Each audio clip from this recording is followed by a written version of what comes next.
rakaat sebelum asar. 4 rakaat ini bukan disebut rawatib, tapi sholat mutlak. Cuma waktunya berdampingan dengan sholat fardu. Jadi dia nggak memengaruhi sholat fardu, cuma punya keutamaan sendiri. Apa keutamaannya? Hadis Ibnu Umar radhiyallahu taala anhuma ketika beliau menyampaikan qala Nabi sallallahu alaihi wasallam rahimallahu ra'an shalla qabla al-asri arba'an. Allah akan menambahkan rahmat pada orang yang terbiasa sholat 4 rakaat sunnah sebelum sholat asar. Jelas ya? Baik. Kemudian apalagi setelah itu? Sholat di antara dua adzan ini, adzan dan iqamah. Ya, di antara adzan dan iqamah. Tahiyatul masjid. Apalagi misalnya sholat duha. Duha dibagi 3. Awal duha itu kurang lebih 1,5 jam setelah sholat subuh. Subuh sekarang misal 4:30, maka jam 6 muncul awal duha. Namanya syuruk.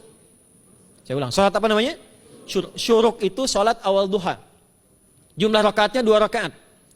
Man shalal ghadata fil jama'ati, thumma yaqudu yadhkurullah subhanahu wa ta'ala, fa yusalli rak'ataini, fa kana alaihi ka ajri umratin wa hajjin. Ya, ka ajri ummatin wa hajjin tamatan. Siapa yang salat subuh 2 rakaat dengan berjamaah, ya, dan umumnya kalau berjamaah bisa ke masjid di masjid. Kalau tak mampu ke masjid, tunaikan di rumahnya. Setelah itu tidak beranjak dulu. Dia duduk untuk berzikir kepada Allah. Zikir itu bisa baca Quran. Quran surah 15 ayat 9 itu Quran disebut dengan zikir. Quran surah 54 ayat 17, 22, 32, 40 itu Quran disebut dengan zikir. Bisa baca Quran, bisa berdoa. Doa disebut dengan zikir. Quran surah ke-7 ayat 205. Ya. Bisa dengan apa lagi? Bertafakur, ya, mengaji, ta'lim, itu disebut dengan zikir. Ali Imran ayat 190 191. Alladzina yadhkuruna Allaha qiyaman wa qu'udan wa 'ala junubihim wa yatafakkaruna fi khalqis samawati wal ard. Ya, disebut dengan zikir. Bisa bertasbih. Zikir pagi petang, kalimat-kalimat thayyibah, ada itu di Quran surah ke-4 ayat 103. Jadi habis salat subuh zikir dulu. Doa dulu, zikir dulu, belajar dulu, tafsir dulu. Setelah itu muncul syuruk. Perjalanannya disebut isyraq, melewati masyrik, 1 tombak bayangan, dia salat 2 rakaat, itu pahala salatnya senilai haji dan umrah. Sempurna. Bukan sudah haji, bukan. Mau kemana? Ibu mau haji dulu? Tidak. Ya, hajinya nanti bulan Dzulhijjah. Tapi senilai haji dan umrah itu 2 rakaat. Awal duha disebut apa? Syuruk. Pertengahan duha sekitar jam 9 jam 10. Jumlahnya 2 sampai 4 rakaat. Ya, 2 sampai 4 rakaat. Apa fungsinya? 1, mengganti seluruh zikir yang ada dalam tubuh kita. Mata berzikir, telinga berzikir, lisan berzikir bisa diganti dengan 2 rakaat duha. Itu waktunya pertengahan duha. Kurang lebih dari jam 8, 9, 10 lah, kurang lebih 3 jam itu, ya. Yang kedua, bisa menghambat atau menghentikan, menahan satu musibah umum. Misal ada kebanjiran nih atau macet nih.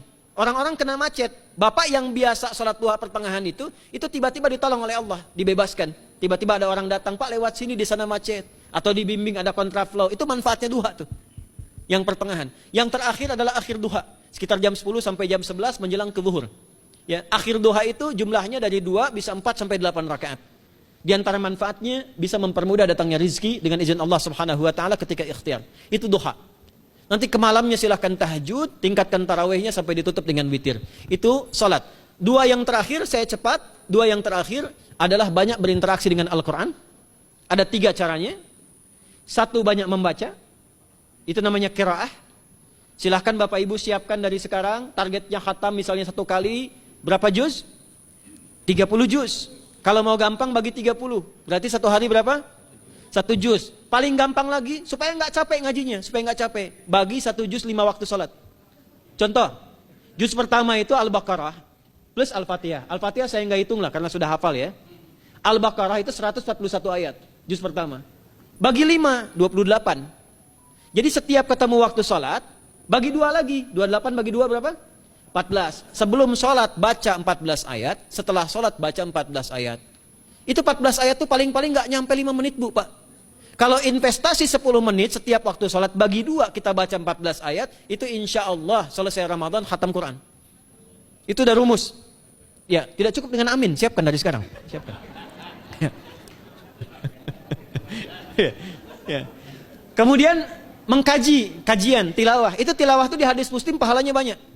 Ya, majtama'a qaumun fi baitin min buyutillahi. Ya, kita ngajinya Quran hadis ya, biar ya, lebih kuat dalilnya.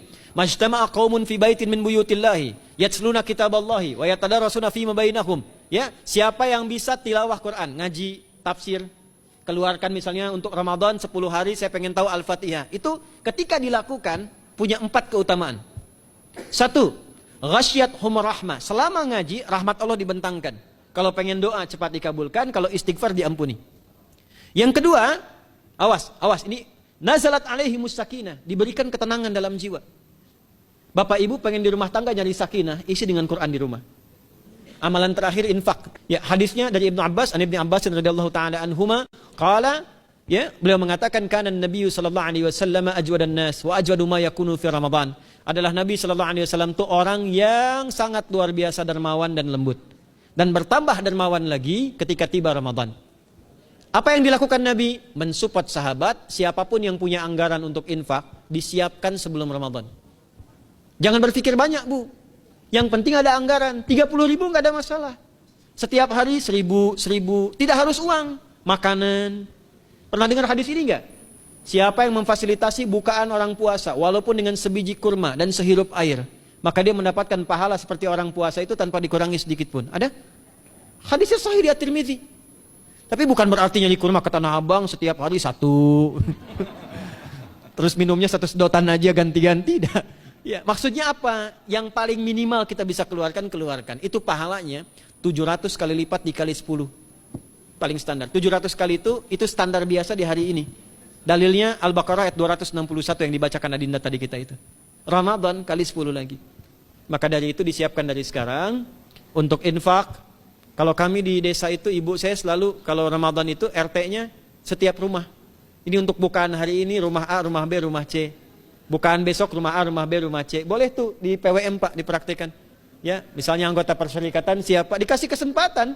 Mungkin nanti yang lain kurmanya, yang ini misalnya jeruknya, yang ini ininya. Setiap ada bukaan ya kirim ke yatimnya, ya kemudian ke pondok-pondok asuhan Muhammadiyah yang tadi disebutkan sekian ribu itu, cari pahala.